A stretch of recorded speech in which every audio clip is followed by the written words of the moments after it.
এটা এখন এটা 16 এবং 17 মাস এখানে হুজুর সাল্লাল্লাহু আলাইহি ওয়াসাল্লাম কিবলা দিকে মসজিদে বাইতুল মুকাদ্দাস থেকে নামাজ পড়েছিলেন। হুজুর সাল্লাল্লাহু আলাইহি ওয়াসাল্লামের দিলের মধ্যে ইচ্ছা আসলো যে ইচ্ছা আসলো যে কিবলা মসজিদে ফিলিস্তিন ছেড়ে অর্থাৎ বাইতুল মুকাদ্দাস ছেড়ে কিবলা দিকে নামাজ পড়বে।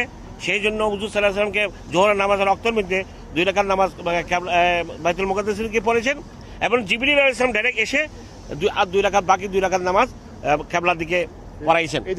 তাই এই মসজিদের নাম হয়েছে মসজিদে কিবলাতাইন, 2 কিবলা। কিবলাতাইন মানে 2 কিবলা।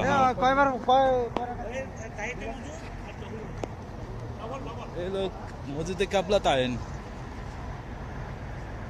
ফিলিস্তিনের দিকে একবার পড়ে পড়ছে, একবার মক্কার দিকে পড়ছে। দুইবার প্রথম 2 রাকাত পড়ছে ফিলিস্তিনের দিকে, পরে ফিলিস্তিন না কোনটা